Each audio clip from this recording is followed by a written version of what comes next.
Hi, good day all of you. Welcome to our session. Welcome to our channel, Intelligible Tutorials. In this today's session, now I want to give the clear information regarding the genetic learning. So before going to the genetic learning, we need to discuss some of the machine learning methods. Those are supervised learning and unsupervised learning. So what is supervised learning? We can classify the data into the respective classes. The main topics of the supervised learning normally we are having is the classification and as well as the regression. So what is the classification? We divide the entire data into the set of the classes, respective classes, with the help of some labels. So classification requires some set of the labels, so that's why it is called as the supervised learning. So next process of the supervised learning is called regression. So what we do in the classification is just we classify the boolean data, that is classify based on the boolean data, that is passed or failed, the student data if we take. In the same manner, if we take the patient data, that is deceased or not deceased, and as well as if we are searching for a, if we are applying for a loan, so the classes here are the loan sanctioned or the loan not sanctioned. Okay, so like that we do the classification, that is one is the true class, another one is the false class.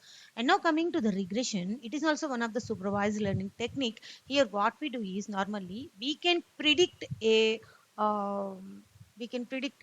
fraction value. Suppose in the interval of the values, that is 0 comma 1 interval, so the predicted value lies between 0 and 1. That may be 0.8, that may be 0.7, or that may be 0.9, whatever it is, that may be a fraction part. So are predicting on such a kind of the part in the, it's not only the 0.0 comma 1 interval, it may be any numerical interval. So we are predicting the numerical value, that's called as the regression.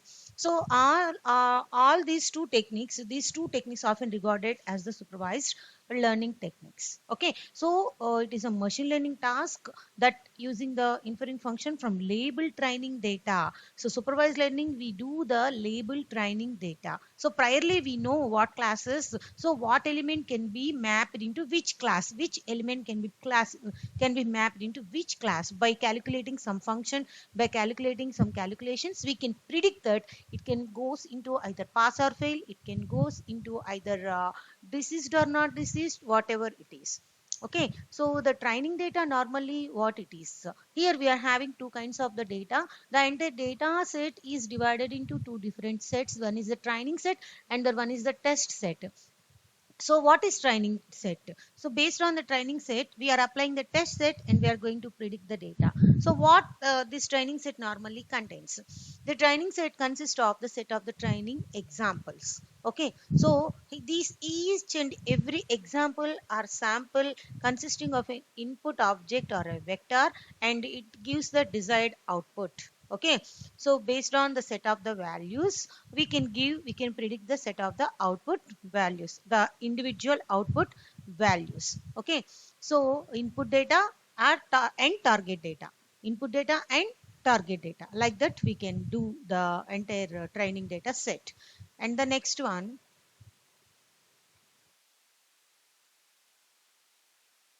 yeah. So now we are going to see the another information regarding the training set.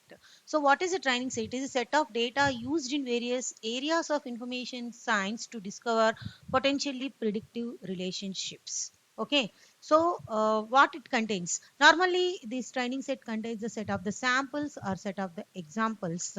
So this gives some kind of the predictive relationships among the data. So dependent data and independent data. So what is dependent data here? The target data. And independent data is nothing but the data which is going to affect the target data. So these two data these two data types, or these two data can give the predictive relationships. So training set can have such a kind of the relationships. And these training sets are used in artificial intelligence, machine learning, genetical programming, intelligent systems, and statistics. Everywhere, wherever machine learning we are using, we are going to use this kind of the training sets. And all these fields, a training set has much same role and often used in conjunction with the test set.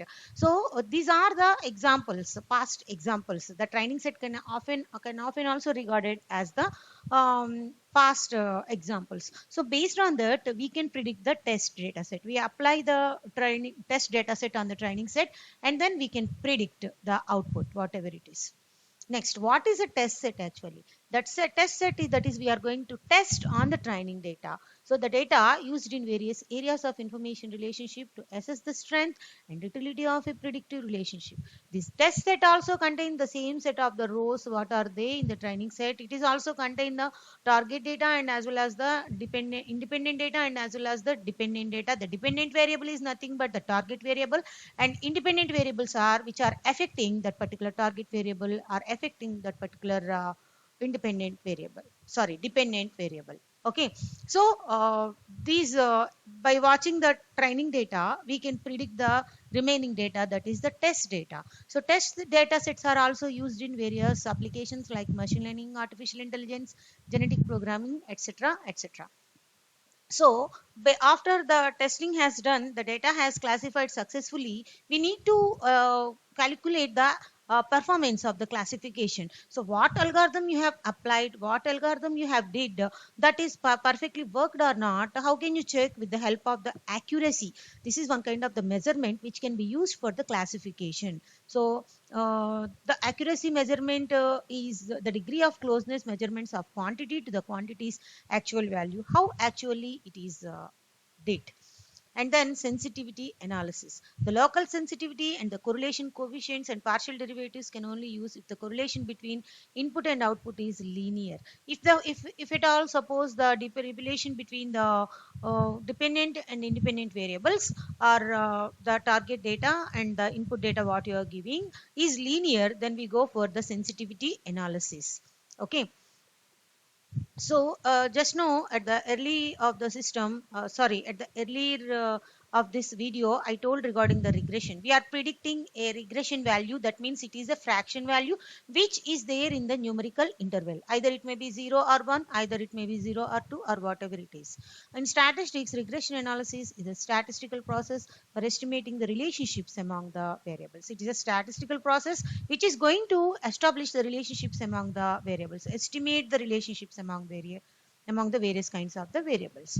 Okay, so modelizing, it can also be used for modelizing and analyzing. So when we focus the relationship between dependent variable and more independent variables, more specifically, 1 minute, let me explain. Here we do one thing, that is, suppose what is this dependent variable, what is this independent variable. Let me explain here in with the help of one kind of the small data set here I am taking. Okay, so for that what I am doing is, for example, I am taking marks 1,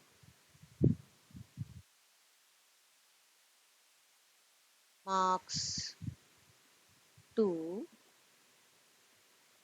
okay, and then average. Like that, you are doing some average of these marks, right?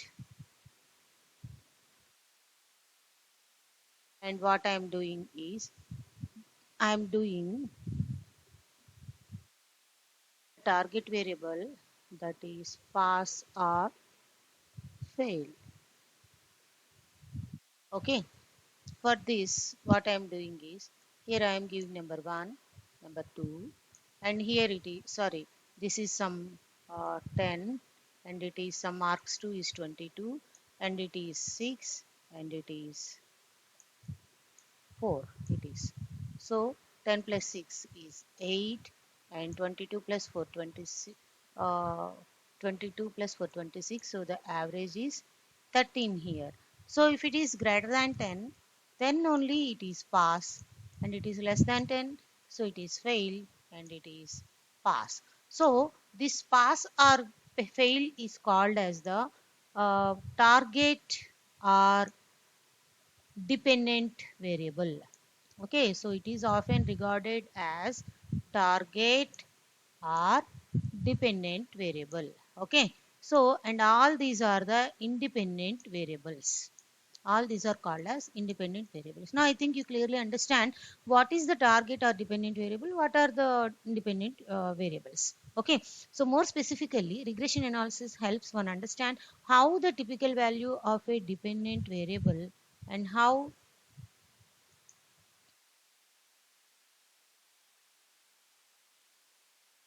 Okay, we can see more specifically how the relationship between dependent and independent variables are one or more independent variables.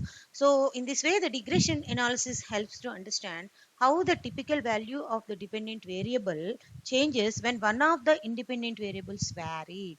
Now, see if at all I changes the value as 8, then I change this value as 16. So 16 plus 18 plus 8, what is the value of 18 plus 8? 26. So again it is 13. So it is 13.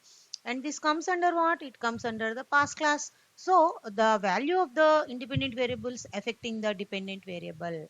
Okay, changes when one of the, see here, one of the, here. Okay, one of the independent variables changed, that will affect the target variable or that will affect the independent variable. Okay, while other independent variables held fixed, any one of will change, that will affect the this one. So genetic learning, why I told is genetic learning includes these two kinds of the learnings techniques, that is one is the regression and the one is the classification. So it is completely the supervised learning mechanism which completely expressing the regression and as well as the classification analysis. In my coming video I want to say the genetic algorithms and other kind of the learning techniques. So please do subscribe my channel. Thank you for listening. Thank you for watching. Thank you.